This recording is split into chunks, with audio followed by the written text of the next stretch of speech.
The woman inside my mansion threw open the front door and screamed for the police before I reached the top step. Diane Mercer stood in my entryway wearing my robe, holding my spare gate remote, and pointing at me like I was breaking into my own house. My suitcase sat on the driveway behind me. The airport car was still idling at the curb. 2 neighbors had already stopped walking their dogs. Then Diane shouted, "He is trespassing," and dialed 911 with a hand that looked far too comfortable holding my phone charger. Inside, lights burned across the foyer. The security panel showed an active HOA guest code, and the smell of fresh coffee drifted from my kitchen. She was not visiting. She had been living there. The marble floor under my shoes still held a faint trail of rain from my luggage wheels. My flight home had landed 2 weeks early because the Singapore project collapsed overnight. I had not told the HOA. I had not told the neighborhood. I wanted quiet, sleep, and my own bed. Instead, I found a black sedan parked in my garage, a silk scarf hanging over my stair rail, and Diane Mercer standing in the doorway of my estate like she had paid the property taxes. The first siren arrived before I could step inside. Red and blue lights rolled across the white stone columns. The reflection moved over the windows like water. I raised both hands slowly because that is what you do when officers arrive and someone else is already telling the story louder than you. Diane stepped onto the porch and pointed toward me again. "He forced the gate," she said. "This residence is under HOA care while the owner is abroad." That sentence landed hard. Under HOA care. My name is Ethan Caldwell. I am 43 years old, and that mansion was the first thing I bought after selling my logistics company. 7 bedrooms. 4 acres. A gated drive. A wine cellar I barely used. A security system I designed myself because I never fully trusted standard installers. Diane knew I traveled. She knew my house sat empty sometimes. What she did not know was that my backup camera system did not run through the HOA panel. One officer approached me. He was calm, maybe late 30s, one hand resting near his belt, eyes moving between my suitcase and Diane's bare feet in my doorway. "Sir, do you have identification?" I gave him my license. Then I gave him the deed access card from my wallet. Diane laughed softly. "He may have copied documents," she said. The officer looked at her robe, then at the charger in her hand, then at the open door behind her. Something shifted in his face. Not belief. Not yet. Just attention. A second officer stepped into the foyer and stopped near the console table.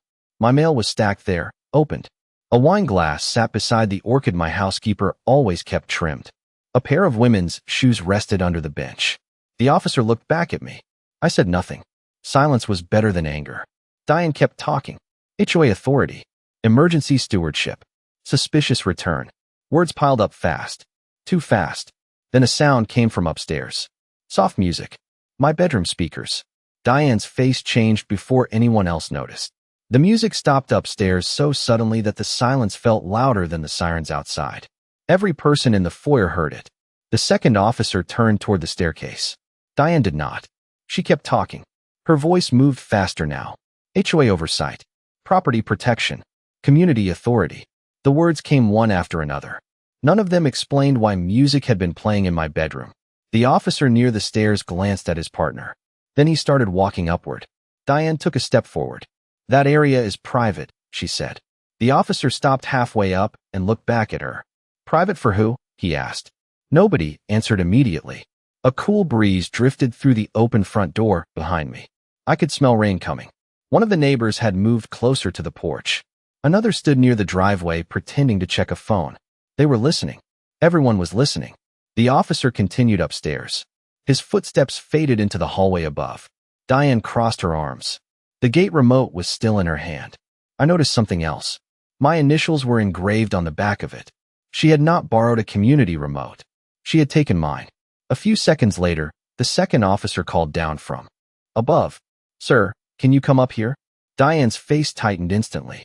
I picked up my suitcase and followed. The master bedroom door stood open.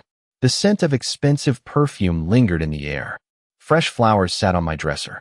Not flowers from my housekeeper. Different arrangement. Different vase. The bed had been used recently. A tablet charger ran across the nightstand. Family photos that normally sat beside the window had been moved into a drawer. The officer pointed toward the walk-in closet. Half the hanging space was filled with women's clothing. Blouses. Jackets. shoes lined neatly along the floor. He looked at me. Do these belong to you? No, I said.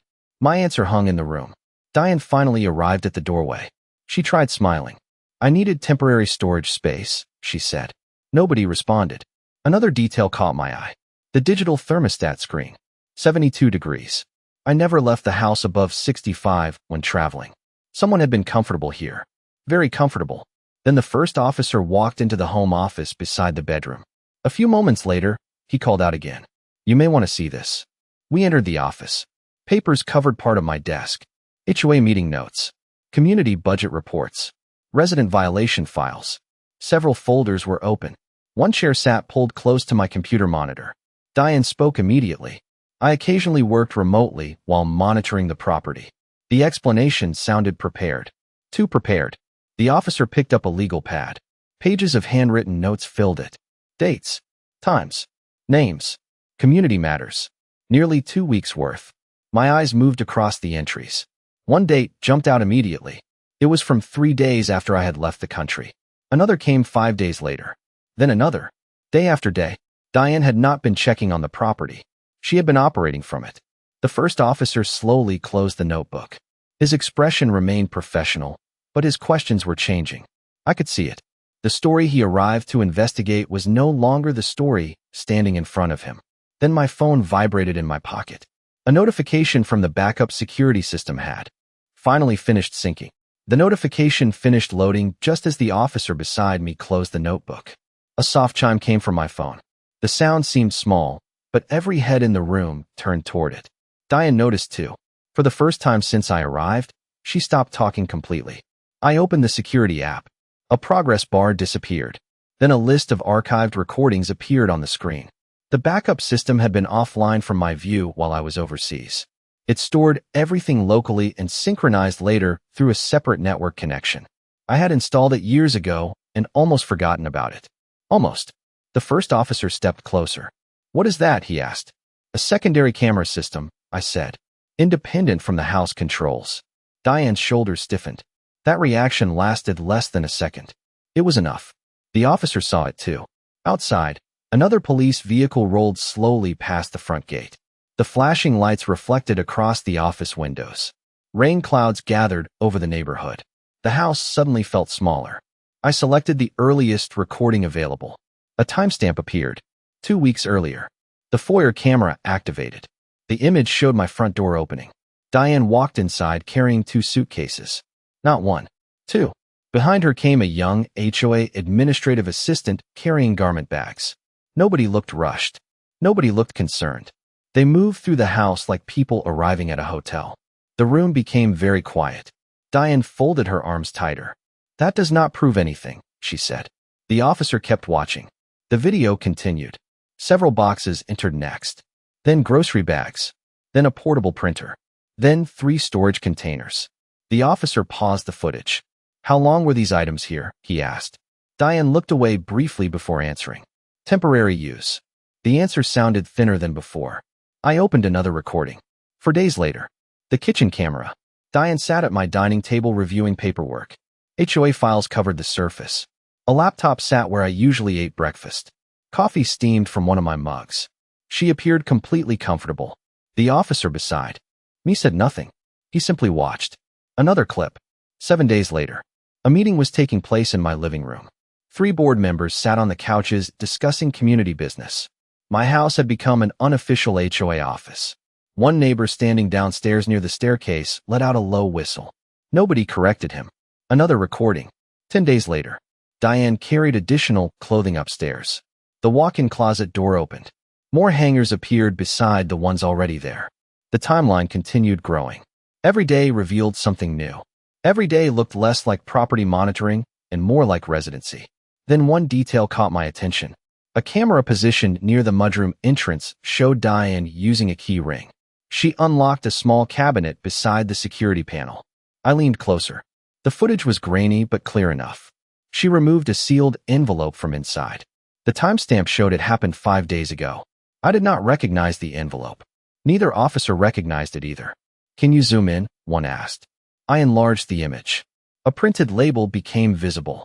Diane's face lost color. The cabinet had always stored backup ownership records and emergency property documents. Nobody spoke for several seconds. The officers exchanged a glance. Diane finally opened her mouth to explain, but the next video thumbnail appeared automatically, and what it showed was even worse. The next video opened before Diane could finish her sentence. The timestamp showed 2 nights earlier. Rain streaked across the exterior cameras. The property looked dark except for the lights glowing from my study. The footage switched automatically to the hallway outside the office. Diane appeared carrying the same sealed envelope. She entered the room alone and closed the door behind her. Nobody spoke while the video played. The only sound in the bedroom was the faint hum of the air conditioning. The officer nearest me leaned closer to the screen. Diane stood frozen beside the doorway. The recording continued. Inside the study, she opened the envelope and spread documents across my desk. Several pages were visible. She photographed them one by one with her phone.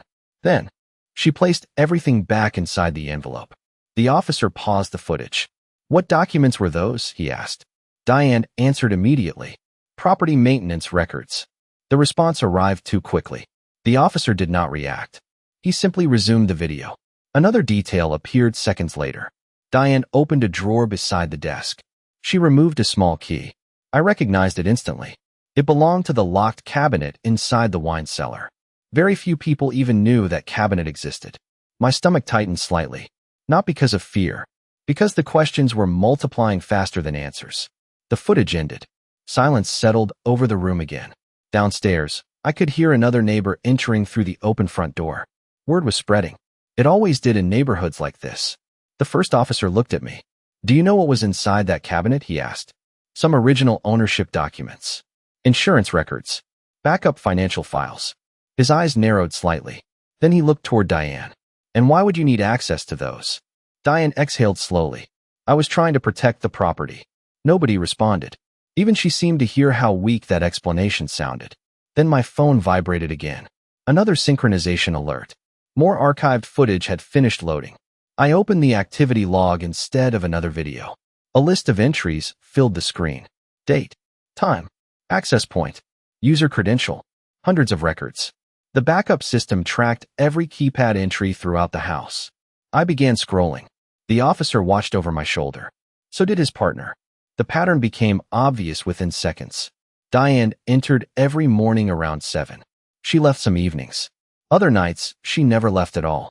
The timestamps stretched across nearly 2 weeks. Breakfast hours, late evenings, weekend activity. The house had not been monitored. It had been occupied. Then one entry stood out. The officer tapped the screen. "Go back." I did. The highlighted record showed an access credential used at 2:14 in the morning 6 days earlier. Not Diane's code. Not mine. A completely different credential. The room grew quiet again. "Who is user 3? The officer asked. I frowned. There should not have been a user 3. My system only recognized 2 active credentials. Mine and the housekeeper's temporary code. Diane looked away. That movement lasted less than a second. The officer caught it immediately. "So did I?" He pointed at the screen. "Who entered this house at 2:14 in the morning?" Diane remained silent. Outside, thunder rolled somewhere beyond the neighborhood. The sound lingered through the open windows. Another officer appeared at the bedroom door, carrying something in a clear evidence bag. "We found this in the downstairs office," he said. Inside the bag sat a second set of house keys I had never seen before. Then the access log revealed the name attached to user 3. The name attached to user 3 appeared on the screen in plain text. Melissa Grant. The room stayed silent for a moment. Then one of the officers looked directly at Diane. "Who is Melissa Grant?" Diane answered without hesitation. "An HOA administrative assistant." The officer nodded slowly. "The same assistant from the first video?" Diane did not answer immediately this time. That pause mattered. Small details were beginning to matter a lot. Rain tapped softly against the bedroom windows. The sound filled the space between questions. The officer holding the evidence bag set it carefully on the dresser. Inside, the unfamiliar keys reflected the overhead light. I stepped closer to the screen and opened the activity history connected to Melissa's credential. More entries appeared. Early mornings, late nights, weekend access. Some visits lasted only minutes. Others stretched for hours. The pattern looked organized, planned, deliberate. Not accidental. Not temporary. One officer wrote notes while the other watched the timeline. Then a new question landed. Why would an HOA assistant need unrestricted access to a private residence? Diane crossed her arms again. Property oversight sometimes requires support staff. Nobody looked convinced. Another notification appeared on my phone. More archived files had synchronized. The backup system had stored far more information than I expected. I opened the next folder. Interior camera snapshots. Thousands of them. Most triggered by motion. Dates filled the screen. The officer asked me to start at the beginning. I selected the earliest images. The first showed Melissa entering through the side door carrying office supplies. The second showed her setting up equipment in my study. The third showed stacks of HOA files being unloaded onto my desk. The fourth image stopped everyone. Melissa stood beside Diane holding a printed floor plan of my house. Both women were pointing toward different rooms. The timestamp placed the image less than 48 hours after I left the country. Nobody spoke. The officer enlarged the image. The floor plan was unmistakable. It came from my property records. The same records stored in the secured cabinet. Diane shifted her weight slightly. Her confidence seemed to shrink with every image. Another sequence appeared. Melissa was replacing labels on storage boxes. Another showed her carrying framed photographs out of the family room. Then another showed furniture being rearranged. My house had not simply been occupied. It had been reorganized. A neighbor standing in the hallway quietly muttered, "That is not caretaking." The officer did not disagree. Then something unexpected appeared. A camera near the garage captured Melissa arriving with a local contractor. The image showed both of them examining the front entrance keypad. A maintenance truck sat behind them. The timestamp was 9 days earlier. Who authorized work on the property? The officer asked. Diane looked toward the floor. The answer never came. I opened the next image. The contractor stood inside the security closet. Another image showed equipment panels open. Another showed replacement hardware boxes. My pulse slowed instead of speeding up. The bigger the picture became, the clearer everything looked. Diane had spent the entire afternoon controlling the conversation. Now the evidence was doing the talking for her. Then the first officer asked a question nobody had considered yet. Did the homeowner receive any notification about these entries? I checked the system settings. My stomach tightened. Several alert functions had been manually disabled 8 days after my departure. The officer leaned closer. Can you see who changed that? I opened the administrative log. The answer appeared almost instantly. Melissa's credential executed the change. The room became very still. Even Diane seemed surprised the system recorded that detail. Then another synchronized file finished loading. This one was labeled Audio Archive. The words Audio Archive sat on the screen like a locked door suddenly opening. Nobody in the room expected audio. I certainly did not.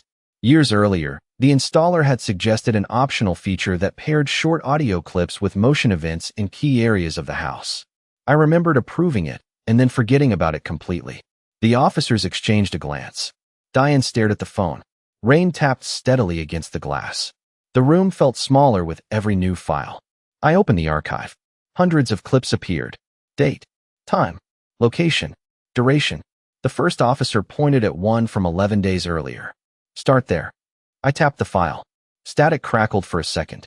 Then voices filled the room. Diane's voice came first. Clear, calm, comfortable. Move those folders into the study, she said. Nobody will be checking this place anytime soon. Nobody spoke while the clip played. The recording lasted only 15 seconds. It ended. Silence returned. Diane immediately shook her head. That is being taken out of context. The officer did not respond. He simply nodded toward the screen. Play the next one. Another clip opened. This one came from the kitchen. Cabinets closed in the background. A coffee machine hissed. Melissa's voice appeared. Should we leave the owner a notice? Several seconds passed. Then Diane answered. No. That creates a paper trail. The room froze. Even the neighbors standing near the bedroom door stopped moving. Nobody interrupted the recording.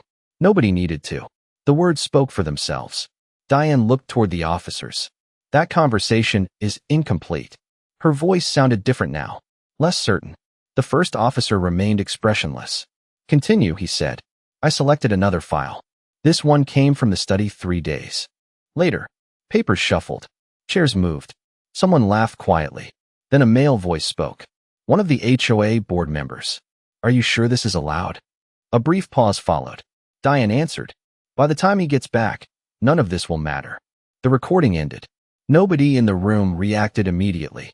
The silence lasted longer this time. The officers were no longer listening for explanations. They were listening for patterns. And a pattern was forming. I scrolled further. More clips appeared. Different rooms. Different days. Similar themes. Temporary occupation. Administrative decisions.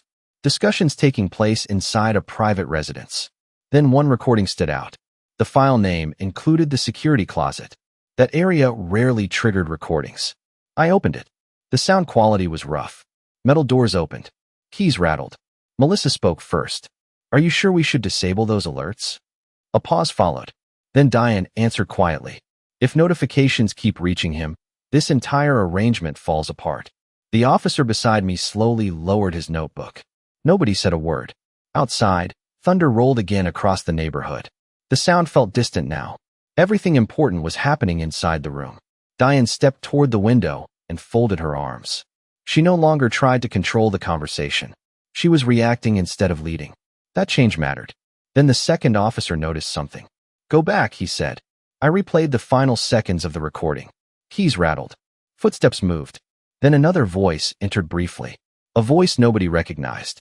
Not Melissa. Not Diane. Not any board member I knew. The officer frowned. "Who was that?" Nobody answered. I enlarged the file information. A linked motion snapshot appeared beside the recording. The image was blurry. A person stood partially outside the frame. Only a shoulder and part of a face were visible. But one detail stood out immediately.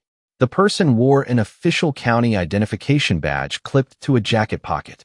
Then the officer quietly asked a question that changed everything. The officer's question hung in the room. Why would someone from the county be inside a private residence during all of this? Nobody answered immediately. Rain continued tapping against the windows.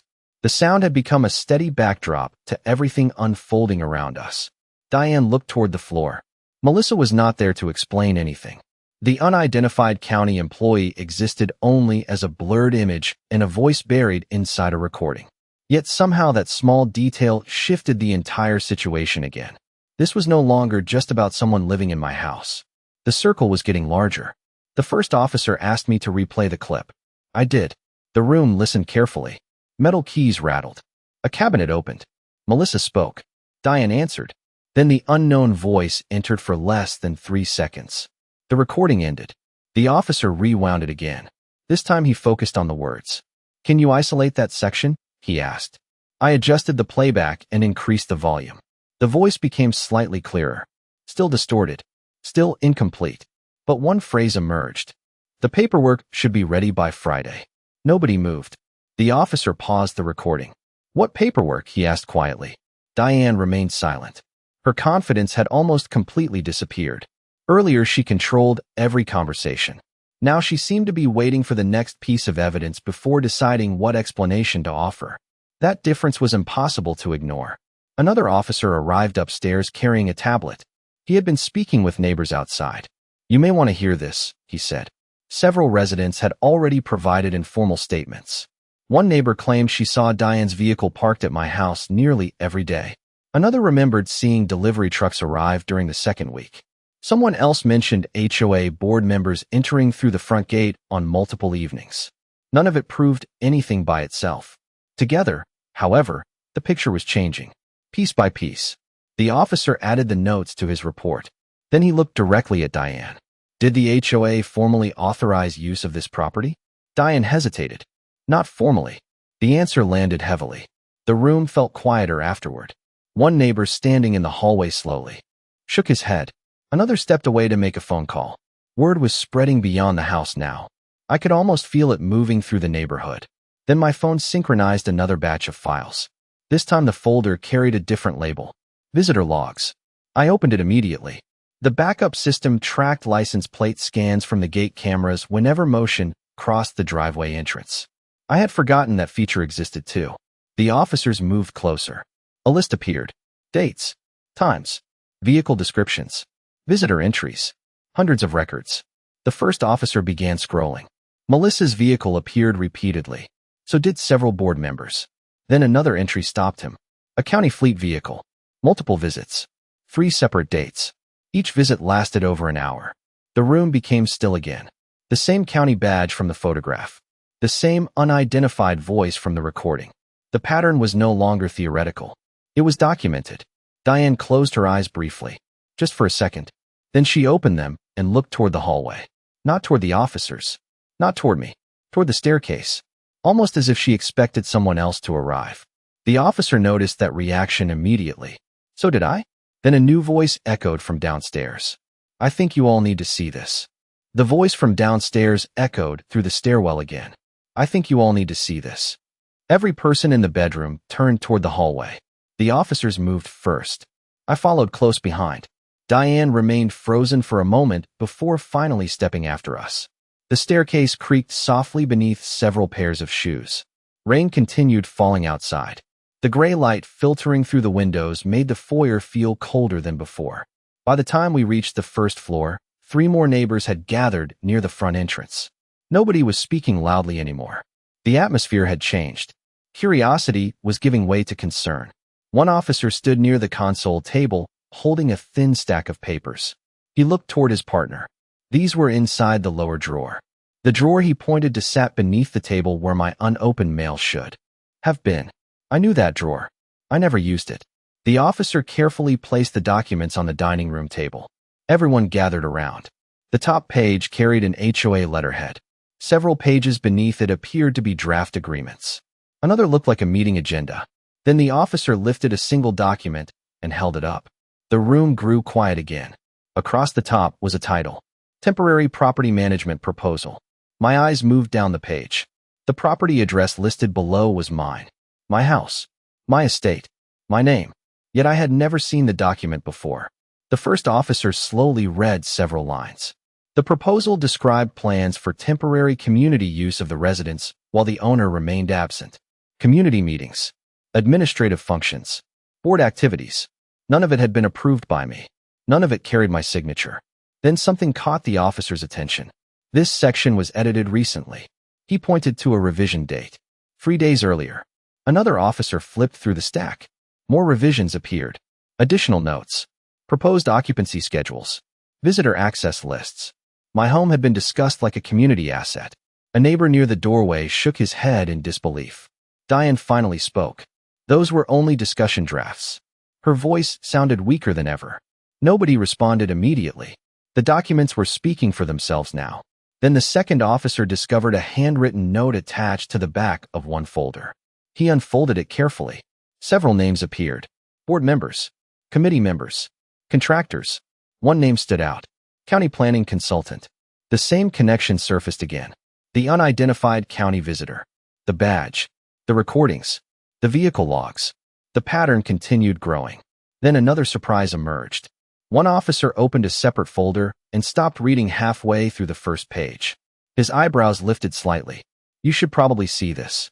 He handed the document to his partner. Both officers read it quietly. Diane looked toward the front door. Not the papers. Not the officers. The front door. Almost like she wanted an exit. The first officer finally looked up. This references an upcoming vote. A chill moved through the room. The proposal included a future HOA meeting. Agenda Item 7. Property acquisition opportunities. Several neighboring parcels were listed. Then my property appeared in the notes section. Not for purchase. Not for maintenance. For potential long-term administrative use. The neighbors exchanged stunned looks. Nobody expected that. I certainly did not. The officer carefully set the papers down. The rain outside had become heavier now. Water rolled down the glass panels beside the entryway. Then my phone vibrated again. Another synchronized file appeared. This one came from a source I had completely forgotten existed. The backup email archive. The words backup email archive appeared on my screen, and for a moment nobody moved. Rain hammered against the tall foyer windows. Water streamed down the glass in silver lines. The first officer looked at me. What exactly is that? He asked. I remembered the feature slowly. Years earlier, my security consultant recommended linking certain system alerts to a protected email backup account. If someone altered permissions, changed administrator settings, or accessed restricted files, copies of those notifications would be stored automatically. I opened the archive. Hundreds of messages appeared. Most were routine. System updates. maintenance checks, motion alerts. Then I noticed a cluster of emails from the second week of my trip. The timestamps were close together. Too close. I opened the first one. A notification banner appeared across the top. Administrative access request approved. The officer leaned closer. Approved by who? He asked. I scrolled down. The approval account did not belong to me. It belonged to a temporary administrator profile created after my departure. The room became quiet again. Diane stared at the screen. I opened the next message. Property access expansion request. Another approval. Then another. Then another. Every request expanded permissions inside the house systems. Door controls. Guest credentials. Security settings. Visitor access. The pattern was obvious. Someone had systematically increased authority over my property. 1. Neighbors standing near the dining room table whispered something under his breath. Nobody responded. The officers continued reading. Then a subject line caught my attention. Community Operations Transition Draft. I opened it immediately. Several recipients appeared. Diane. Melissa. 2 HOA board members. A county planning contact. Attached was a discussion thread. The first message described temporary use of the residence for administrative purposes. The second discussed logistics. The third contained something worse. The owner is unlikely to return before the scheduled review period. The officer read the sentence twice. Scheduled review period? He asked quietly. No answer came from Diane. I opened another email in the chain. Additional comments appeared beneath it. Meeting schedules. Equipment relocation. Storage plans. The language remained careful, but the meaning was clear. My absence had become part of the plan.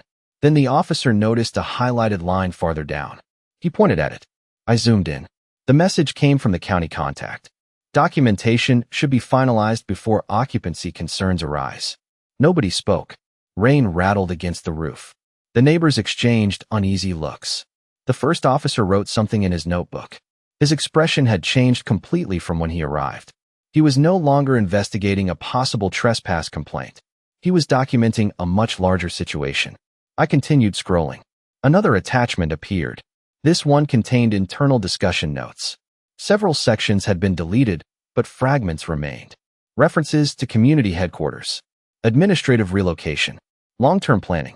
Then one sentence survived almost intact. The residence offers advantages unavailable at the current office location. The room fell silent again. Diane finally stepped forward. Those were preliminary discussions, she said. Her voice sounded tired now. Nothing was finalized. The officer looked at the documents on the dining room table, then at the videos, then at the audio recordings, then at the clothing upstairs. That explanation is becoming harder to support, he replied. Diane did not answer. Another email. Notification caught my eye. Different sender. Different subject. The date was only 4 days old. I opened it. A scanned document appeared. The county logo sat at the top. The room instantly grew still. The officer stepped closer. His eyes narrowed. Several signatures appeared near the bottom. One belonged to the county planning contact. Another belonged to Diane. Then I noticed something missing. There was a signature line for the property owner. It was completely blank. Yet the document had already moved forward in the approval process. The officer slowly exhaled. Nobody said a word. Then someone knocked on the still open front door. The knock echoed through the foyer at exactly the wrong moment. Every conversation stopped. Rain drummed against the roof. Water rolled down the tall windows beside the entrance. One of the officers walked toward the door while the rest of us remained around the dining table. The scanned document still sat open on my phone. The blank signature line seemed impossible to ignore. The officer opened the door. A man in a dark rain jacket stood outside, holding a leather portfolio. Drops of water clung to his sleeves. He looked surprised to find a crowd inside. Then his eyes landed on Diane. The surprise vanished instantly. Nobody introduced him. Nobody had to. The county identification badge clipped to his jacket matched the one from the archived image. The room became silent again. The officer stepped aside. Sir, would you mind coming in? The man hesitated for a second before entering. Water dripped onto the stone floor. He glanced around the room. Neighbors. Officers. Documents. Diane. Me. The entire situation was laid out in front of him. Can I help you? He asked carefully. The first officer pointed toward the dining table. We have a few questions. The county consultant placed his portfolio down. His name badge identified him as Ronald Pierce. The same name appeared in several emails. I recognized it immediately. The officer asked a simple question. Why were you visiting this residence during the past 2 weeks? Ronald looked toward Diane before answering. That glance lasted less than a second. It was enough. I attended. Planning discussions, he said. Several neighbors exchanged looks. The officer remained calm. Planning discussions regarding what? Ronald loosened his collar slightly. Community administrative space. The answer landed heavily. No one interrupted him. The silence encouraged honesty. Sometimes silence works better than confrontation. Ronald continued speaking. He explained that discussions had been presented as preliminary, temporary, informational. He claimed he believed the owner was aware of the conversations.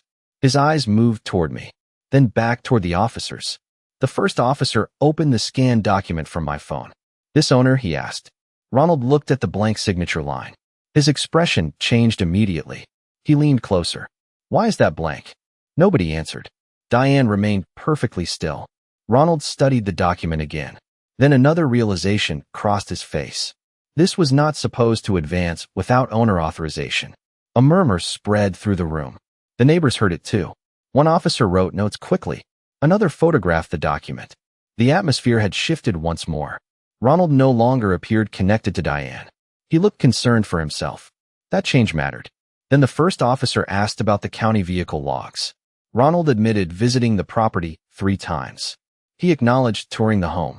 He confirmed attending meetings inside the residence. Each answer added another piece to the puzzle. Yet one question remained. Why here? Why my house? Ronald finally explained. The current HOA office lease was approaching expiration. Alternative locations were being discussed. Larger spaces, better facilities, more parking, administrative convenience. The neighbors listened carefully. Several looked shocked. One actually laughed in disbelief. My home had become part of a conversation about future operations while I was overseas. The absurdity of it hung in the air. Then Ronald said something unexpected.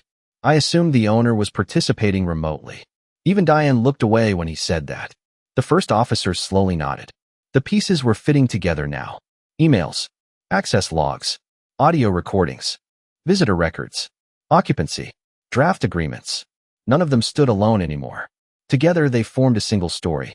Rain continued falling outside, but the storm inside the house had become much clearer. Then the officer reviewing the email archive found a message nobody had opened yet. The unopened message sat near the bottom of the archive like it had been waiting for someone to find it. The officer tapped the screen. Open that one. Rain still hammered the windows. Nobody moved closer because everyone was already close enough. The entire room seemed pulled toward the phone. I opened the email. The subject line appeared immediately. Operational transition timeline. Several people in the room inhaled at the same time. The sender was not Ronald Pierce. It was Diane. The recipients included Melissa, 2 HOA board members, and several addresses I did not recognize. The timestamp showed it had been sent 6 days earlier. The officer asked me to scroll slowly. I did. The first paragraph discussed scheduling. The second discussed access credentials. The third changed everything. Resident awareness should be delayed until occupancy logistics are stabilized. Nobody said a word. Even Diane remained silent. The sentence sat on the screen for several seconds. The officer read it twice. Then he looked up. Resident awareness? He asked. Diane stared at the dining room table. The answer never came. Another neighbor entered through the open front door. Then another. Word had spread across the entire community by now. The foyer contained more residents than officers. Nobody was shouting. Nobody needed to. The evidence was doing all the work. I continued scrolling. The email contained an attachment. Planning notes. Timeline estimates. Proposed phases. Several items had been highlighted. Temporary occupancy. Administrative transition. Future board review. The language remained careful, but the meaning was impossible to miss. My absence had been treated as an opportunity. Then the officer noticed something farther down. A comment thread attached to the document. He pointed toward it.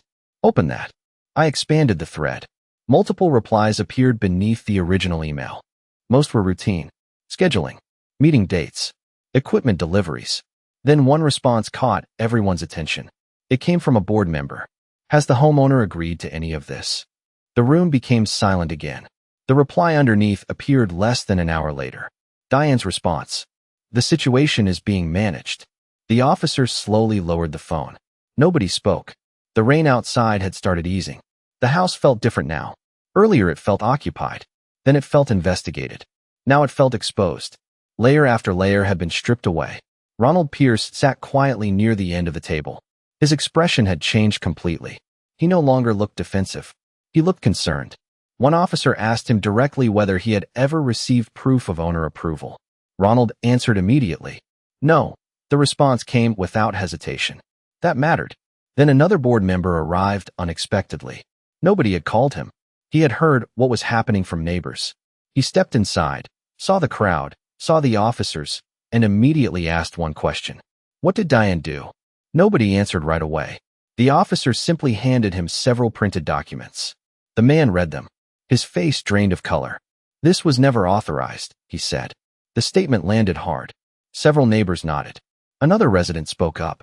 Then another. Stories started appearing. Meetings held at unusual locations. Missing notices. Strange decisions. Unexplained access requests. Small details that once seemed unimportant suddenly fit together. The first officer listened carefully. He wrote everything down. The pattern was becoming larger than one house. Larger than one complaint. Larger than one afternoon. Diane finally looked up. For the first time all day, she seemed to understand the situation had moved beyond her control. The officers were no longer asking whether I belonged in my own house. That question had disappeared hours ago. Now they were documenting everything that happened after I left. Then the officer reviewing the archive paused at another attachment. His eyes narrowed slightly. There is one more file here, he said. And it looks like nobody expected us to find it. The entire room focused on the final attachment. Neighbors crowded the foyer.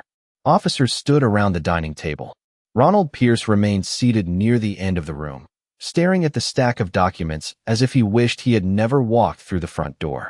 Diane said nothing. For the first time all afternoon, nobody was looking at her for answers anymore. They were looking at the evidence.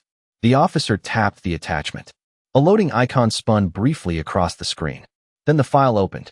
The title appeared first. Internal Transition Assessment. The date matched the same period covered by the emails and recordings. Several names appeared on the distribution list. Diane, Melissa, 2 board members, Ronald Pierce. The officer began reading. The document outlined advantages and challenges associated with relocating administrative functions from the existing HOA office. Most of the first page sounded like planning language. Parking capacity, storage needs, meeting space, visitor traffic.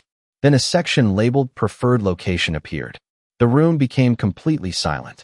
My property address appeared beneath the heading. One neighbor actually laughed in disbelief. Another shook his head slowly. Nobody looked surprised anymore. The surprise phase had ended hours ago. Now people were simply seeing how far the situation had gone. The officer continued scrolling. A chart compared my residence to several commercial properties. Meeting capacity, security, accessibility, maintenance costs. The house where I lived had been evaluated like a business asset. Then another section appeared. Proposed transition steps. The first few items involved storage, equipment relocation, administrative setup, temporary operations. The language remained professional, but the implication was impossible to miss. This was not a casual conversation anymore. This had become planning. Real planning. Detailed planning. Then Ronald leaned forward suddenly. Wait.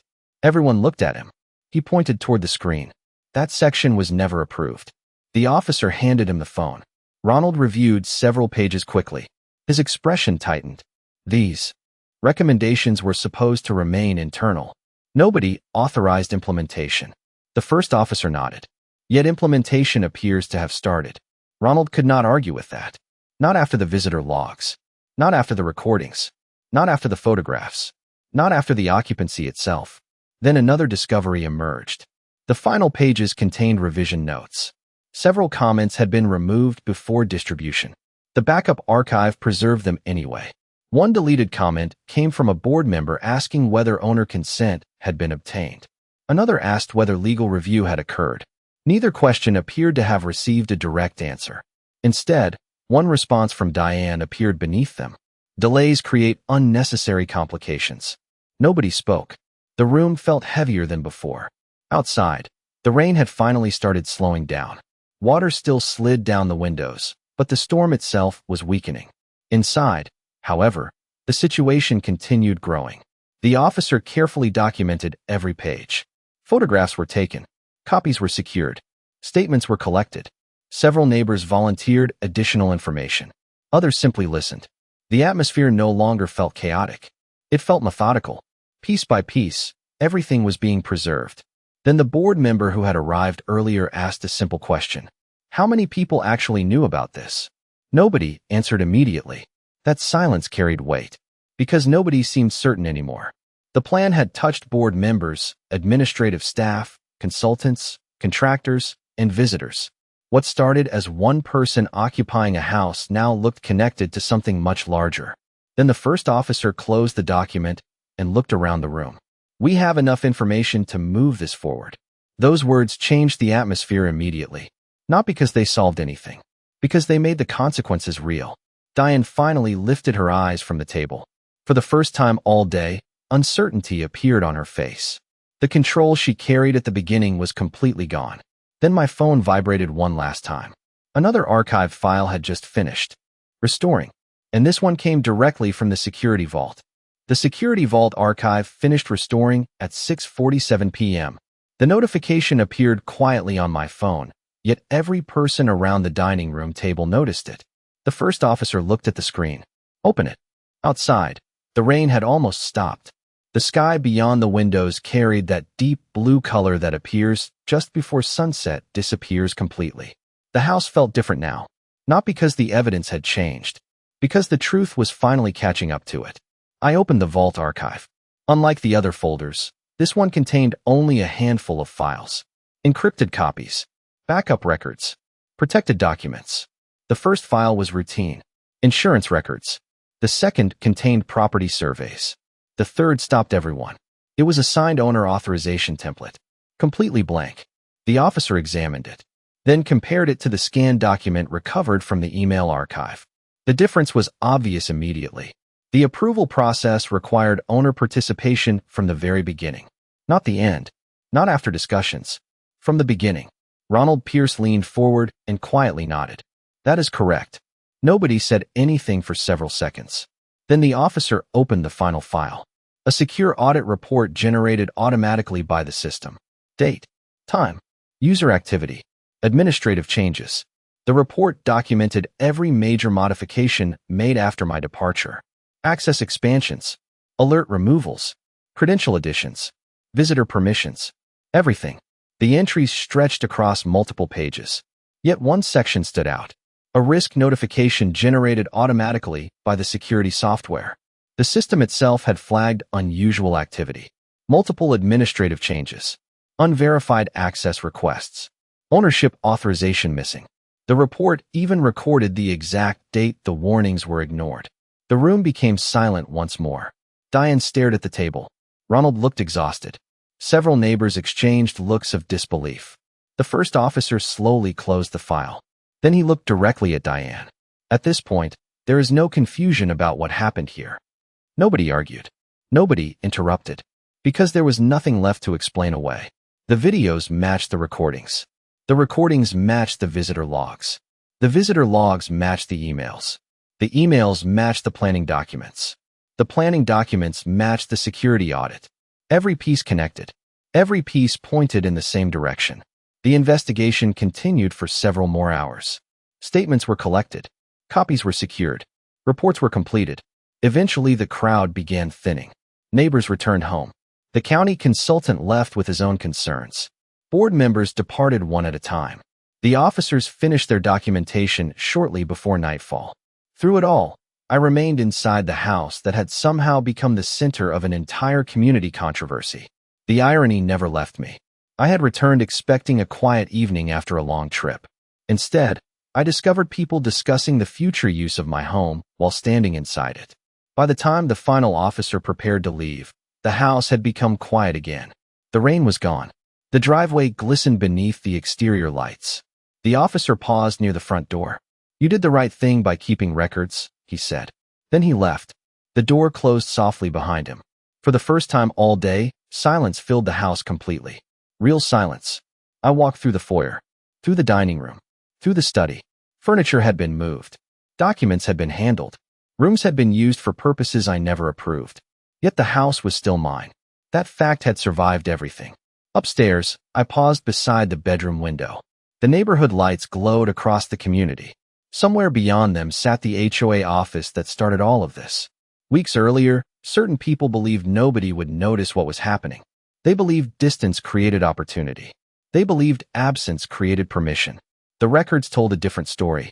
The truth simply took longer to arrive. And when it finally did, it arrived all at once.